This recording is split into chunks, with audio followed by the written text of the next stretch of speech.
വിദ്യാഭ്യാസ വകുപ്പിന്റെ നേതൃത്വത്തിൽ മലപ്പുറത്ത് +1 വിദ്യാർത്ഥികൾക്കായി വരവേൽപ്പ് ചടങ്ങ് സംഘടിപ്പിച്ചു. ടീമാകാം പുതുയുഗ സ്വപ്നങ്ങൾക്കായി എന്ന പേരിൽ മലപ്പുറം MSP സ്കൂളിൽ വെച്ചായിരുന്നു പരിപാടി. മന്ത്രി PK കുഞ്ഞാലിക്കുട്ടി പരിപാടി ഉദ്ഘാടനം ചെയ്തു. മാറിക്കൊണ്ടിരിക്കുന്ന ടെക്നോളജിയുടെ യുഗമാണ്. ഓരോ തലമുറയും ഇത്ര വലിയ സാങ്കേതിക വിദ്യകളുടെ ടെക്നോളജിയുടെ ഒരു എക്സ്പ്ലോഷൻ കണ്ടിട്ടുണ്ട്. എന്നാൽ ഈ പുതുയുഗത്തിൽ ജീവിക്കുന്ന നിങ്ങൾക്ക് അതിന് ഭാഗ്യം സിദ്ധിച്ചവരാണ്. നമുക്കൊക്കെ ഒരുപക്ഷെ ഞങ്ങളെക്കാളൊക്കെ കൂടുതൽ ഭാഗ്യം സിദ്ധിക്കാൻ പോകുന്നത് നിങ്ങൾക്കാണ്. മാറിക്കൊണ്ടിരിക്കുന്ന ടെക്നോളജി എന്ന് പറയുമ്പോൾ നിമിഷം അതാണ്.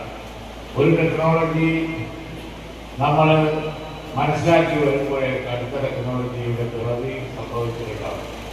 ഇൻഫർമേഷൻ ടെക്നോളജിയുടെയും AI ടെക്നോളജിയുടെയും ഒക്കെ രംഗപ്രവേശത്തോടുകൂടി പുതിയ ആശയങ്ങൾ മെറ്റീരിയലൈസ് ചെയ്ത് ജനങ്ങളുടെ ഇടയിൽ. ജില്ലാ പഞ്ചായത്ത് അധ്യക്ഷൻ PA ജബ്ബാർ ഹാജി അധ്യക്ഷനായി. Higher secondary regional deputy director Jude Lewis സ്വാഗതം പറഞ്ഞു.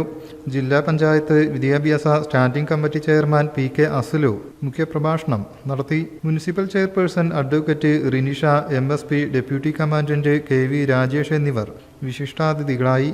വാർഡ് കൗൺസിലർ മുഹമ്മദ് നൌഷാദ്, വിദ്യാഭ്യാസ ഉപ ഡയറക്ടർ ശ്രീജ ഗോപിനാഥ്, വിദ്യാകിരണ coordinator Suresh Kolassery, SSK DPC Abdul Saleem, KITE ജില്ലാ കോർഡിനേറ്റർ മുഹമ്മദ് ഷരീഫ്, PTA അധ്യക്ഷൻ Shahir, SMC chairman KP Muhammad Faisal, principal KA Meera, head mistress KP Lini തുടങ്ങിയവർ സംസാരിച്ചു. ഉദ്ഘാടനത്തോടനുബന്ധിച്ച് കരിയർ ഗൈഡൻസ് ക്ലാസും സംഘടിപ്പിച്ചു. രക്ഷിതാക്കൾ, വിദ്യാർത്ഥികൾ എന്നിവർ പങ്കെടുത്തു. News bureau, Malappuram.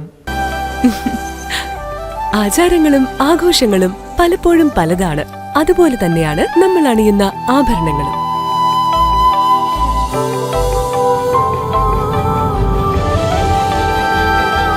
ജീവിതത്തിലെ ഓരോ നിമിഷങ്ങളും അവിസ്മരണീയമാക്കുന്നു Azad gold and diamonds. Azad gold and diamonds, Thazhepalam, Tirur.